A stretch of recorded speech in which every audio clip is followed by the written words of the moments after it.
नमस्कार, मी गणेश शिंदे. आपल्या सर्वांचं राजमुद्रा न्यूज चॅनलच्या समाजमुद्रा या विशेष सत्रामध्ये मनपूर्वक स्वागत. आत्ताच नगरपरिषद निवडणुका झाल्यानंतर काही राहिलेल्या नगरपरिषदेच्या म्हणजेच आज आपण मुदखेड या ठिकाणी आहोत. आज आपण मुखेड या ठिकाणी आहोत आणि मुखेड नगरपरिषदेची निवडणुकीची रणधुमाळी चालू आहे आणि अवघ्या 2-3 दिवसावर मतदान येऊन टिपलेलं आहे. त्याच माध्यमातून आज आपण ज्या व्यक्तिमत्वाशी संवाद साधणार आहोत त्या व्यक्तिमत्वाची ओळख करून द्यायची म्हटलं तर ज्यावेळेस राहुल गांधी यांनी भारत जोडो या पदयात्रा काढली होती, जवळपास 4080 किलोमीटर इतका मोठा प्रवास होता. त्या प्रवासामध्ये सातत्यानं राष्ट्रीय अध्यक्ष राहुल गांधी यांच्यासोबत असलेले डॉक्टर श्रावण रापनवाड साहेब यांच्याशी आपण संवाद साधणार आहोत आणि नगरपरिषदच्या नगराध्यक्षपदाच्या उमेदवारचे प्रतिनिधी देखील आहेत. डॉक्टर दीपाली रापनवाड मॅडम या ठिकाणी नगराध्यक्षपदाच्या उमेदवार देखील आहेत, त्यांच्याशी आपण संवाद साधणार आहोत. साहेब नमस्कार. नमस्कार साहेब, एकंदरीत पाहायला गेलं तर आज निवडणुका अवघ्या 2-3 दिवसावर येऊन ठेपलेल्या आहेत आणि एकंदरीत आपल्याला नेमका प्रतिसाद कसा मिळतोय, जनतेतून लोकांची प्रतिक्रिया कशा मिळतात, काय सांगाल या संदर्भात? नगरपालिका निवडणुकीत नगराध्यक्षपदाचे उमेदवार माझी सौभाग्यवती आणि मुखेड मोहनावती महिला मंचाची अध्यक्षा डॉक्टर दीपाली रापनवाड या उमेदवार आहेत आणि आम्ही उमेदवार या रूपाने जेव्हा लोकांकडे जातो आहे ते अतिशय चांगला उत्स्फूर्त प्रतिसाद मिळतो आहे. समोरील 2 उमेदवार आणि आम्ही अशी तिरंगी लढत इथे होत आहे. ते समोरचे दोन्ही उमेदवार हे भांडवलशाही प्रवृत्तीचे लोक आहेत आणि धनिक आहेत, पण कधीही जनमानसात ते राहिलेले नाहीत. आणि आता त्यांचे जे उमेदवार आहेत ते अतिशय गृहिणी आणि 100% सह्याजीराव आहेत. परंतु आमची सौभाग्यवती डॉक्टर या गायनेकॉलॉजिस्ट म्हणून 17 वर्ष मुखेडमध्ये प्रॅक्टिस केलेले आहेत आणि त्याशिवाय मोहनावती महिला मंच मुखेड हे महिलांसाठीचं असलेलं दालन या माध्यमातून अनेक उपक्रम केलेले आहेत. उदाहरणार्थ शासकीय रुग्णालयामध्ये आमच्या घरचा डब्बा, आईचा घास म्हणून सर्व प्रतिष्ठितांच्या घरातील डब्बा आम्ही जमा करून रुग्णांना घास पुरवलेला आहे. त्याशिवाय सावित्रीच्या लेकी, आम्ही नवदुर्गा असे विविध सामाजिक उपक्रम केलेल्या माझ्या सौभाग्यवती डॉक्टर दीपाली रापनवाड असल्यामुळे लोकांकडून चांगला प्रतिसाद मिळतो आहे आणि एकमेव कार्यकर्ता आहे की पूर्ण वेळ काम करतो आणि रस्त्याने फिरणारा कार्यकर्ता म्हणून माझी ख्याती असल्यामुळे लोकांना वाटते की हा सर्वांना उपलब्ध असणारा उमेदवार हवा, म्हणून उत्तम प्रतिसाद मिळत आहे आम्हाला. नक्कीच सर, त्यासोबतच आम्ही आज या आपल्या परिसरामध्ये भागामध्ये फिरत असताना आम्हाला बऱ्याच ठिकाणी मुताचे प्रश्न असतील, नाना एखादा पार्क राहिला पाहिजे असं लोकांचं देखील मत आहे. एकंदरीत आपला जो भाग आहे, आपली जी नगरपरिषद एरिया आहे, कोणकोणत्या कामापासून वंचित आहे असं आपल्याला वाटतं? आज मुखेड नगरपालिकेच्या हद्दीमध्ये पूर्ण कुठेच एकही उद्यान नाही. नाना पार्क तर सोडा, साधं चांगलं वाटेल असं एखादं उद्यानसुद्धा नाही. बालउद्यान नाही, नाना पार्क नाही किंवा दवाखान्यांची खूप आबाळ आहे. वार्डनिहाय दवाखाने नाहीत. सरकारी दवाखाना आहे तिथं पूर्ण तालुक्याचा भार असल्यामुळे शहरातल्या नागरिकांना सुविधा मिळत नाहीत. शहरात इतकी व्यापारपेठ मोठी आहे परंतु एकही मुतारी मुखेड नगरपालिका हद्दीत सार्वजनिक किंवा नगरपालिकेकडून नाही. एखादी बाहेरगावची महिला येते, तिला अजिबात शौचालय नाही, सुलभ शौचालय वगैरे उपलब्ध नाही. त्यामुळं खूप प्रचंड गैरसोयी या ठिकाणी उपलब्ध आहेत आणि त्याशिवाय दिवाबत्तीची व्यवस्था नीट नाही, रस्ते नीट नाहीत. नुकतंच तुम्ही चॅनलनी दाखवलेलं आहे की मुखेडमध्ये एका चिमुकल्या 6-7 वर्षाच्या मुलीवर हा बलात्कार झाला आणि मला सांगा, रस्ते सुरक्षित नाहीत, रस्त्याची व्यवस्था नीट नाही, दिवाबत्ती नाही किंवा मुतारी नाही. हे सामान्य छोटे समस्या मुखेडकरांना जाणवत आहेत. त्यामुळं गेल्या 15 वर्षापासून एकच पक्षाची सत्ता सातत्य नाही. त्याच्यापूर्वीही ते काँग्रेसमध्ये असताना त्यांच्याच घराण्याची सत्ता होती, राठोड परिवाराची, तरीसुद्धा कसल्याच सुविधा मिळालेल्या नाहीत. म्हणून लोक आता बदलाव इच्छितात आणि बदलाव करताना शिवसेना आणि भारतीय जनता पार्टी दोन्ही सत्ताधारी पक्ष नाटक करत एकमेकांसमोर उभे आहे. म्हणजे ही विरोधी पक्षाकडं नगरपालिका जाऊ नये, आपणच मिलीभगत करून दोघं उभे आहेत आणि दोन्ही एकाच कम्युनिटीचे असल्यामुळं त्यांचं कट्टर हिंदुत्ववादी मतदान डिवाईड होत आहे आणि त्याचा फायदा काँग्रेसला मिळत आहे. नक्की सर, आपण देखील सांगितलं की गेली 15 वर्षापासून सत्ता त्यांची आहे, परंतु विकास कामं झाले नाही. नेमकं आपल्याकडं विकासाचं विजन काय आहे आणि आपलं काँग्रेसचं काय काय मार्गक्रम काय विकासाचं? नक्कीच यापूर्वी काँग्रेसच्या काळामध्ये ज्या काही नगरपालिका आहेत त्या चांगल्या आहेत. उदाहरणार्थ आमचं देगलूरची नगरपालिका काँग्रेसची होती. काँग्रेसकडं विकासाचं विजन आहे आणि काँग्रेसच्या काळामध्ये ह्या ज्या सामान्य सुविधा आहेत याच्याशिवाय आम्ही पारदर्शी कारभारावरती लक्ष केंद्रित करणार आहोत.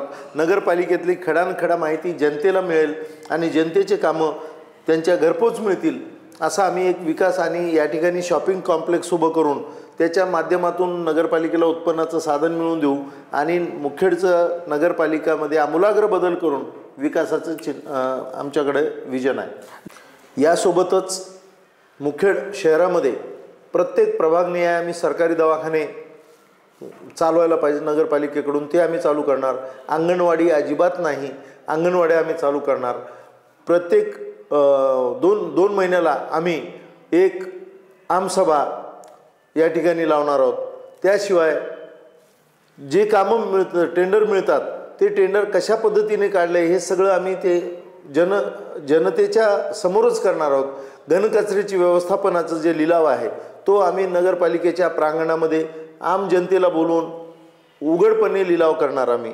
आणि त्याशिवाय आम्हाला या ठिकाणी नाना नानी पार्क असतील, बाल उद्यानं असतील, सार्वजनिक मुतारी असतील, सुलभ शौचालय असेल, आम्ही पहिल्या 2 वर्षामध्ये 10 मुतारी या ठिकाणी उपलब्ध करून देऊ.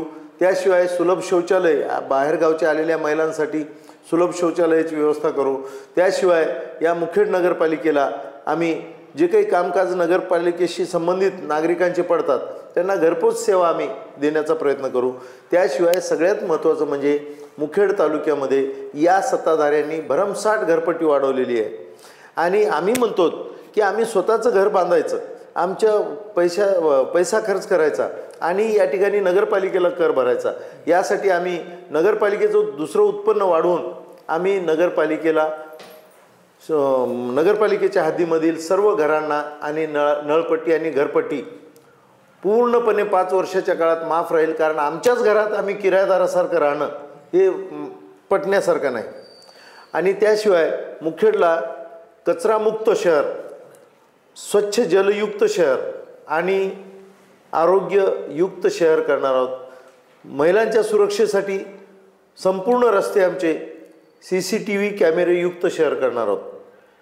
अशा प्रकारचे वेगवेगळे कामं करून शॉपिंग कॉम्प्लेक्स बांधून पूर्ण अतिक्रमणमुक्त शहर करून शॉपिंग कॉम्प्लेक्स बांधून आम्ही त्या ठिकाणी गोरगरिबांना गाळे उपलब्ध करून देणार आहोत. नक्की सर, फार विजन आपलं चांगलं आहे.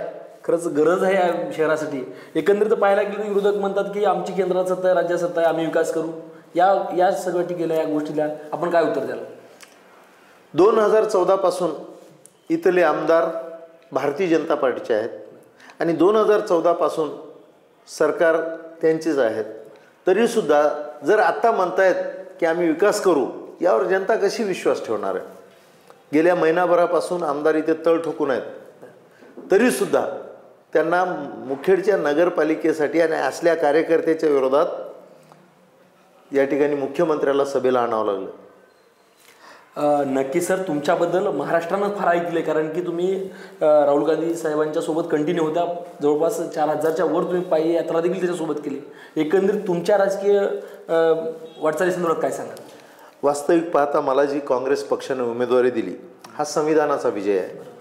राहुल गांधी सतत संविधान रक्षण या विषयावर फोकस करतात. मी सुद्धा उभा आहे. पक्षाची वाईट म्हणजे दिवस चालत असताना, भारतीय जनता पार्टीच्या दमनशाहीपुढं पक्षाची पिछेहाट असताना मी काँग्रेस पक्षाचा पाईक म्हणून ही निवडणूक लढवत आहे आणि ही निवडणूक संपूर्णपणे लोकशाही पद्धतीने लढत आहे. मला सर्वसाधारण जागेवर मला उमेदवारी देणे हे काँग्रेस पक्षाचं मोठं मन आणि संविधानाचा विजय आहे. आणि या निवडणुकीत मी निवडून येतोय. मुस्लिम मत, मराठा मत, बौद्ध समाजाचं मत आणि आमचं स्वतः समाजाचं मत असं गणित माझ्या बाजूनं आहे. मी 100% निवडून येतोय तर हा माझा विजय लोकशाहीचा आणि मताधिकाराचा विजय असणार आहे. नक्की सर, सहज कट्ट्यावर बसल्यावर देखील लोक म्हणतात बाबा पारदर्शक कारभार चालला पाहिजे, भ्रष्टाचार प्रचंड वाढला, भ्रष्टाचार कमी झाला पाहिजे आणि एकंदरीत इथलं प्रशासन चांगलं सुरळीत चाललं पाहिजे, यासाठी बोललं जातं. फक्त निवडणुकीच्या काळात यावर चर्चा होते, परंतु यावर आपली काय भूमिका आहे? भ्रष्टाचारमुक्त आणि पारदर्शक कारभार करण्यासाठी आपलं काय नियोजन असणार आहे? आता भ्रष्टाचारमुक्त कारभार होणार याची मला गॅरंटी आहे, कारण माझे सगळे उमेदवार हे रस्त्यावर चालणारे लोकाभिमुख कार्यकर्ते आहेत.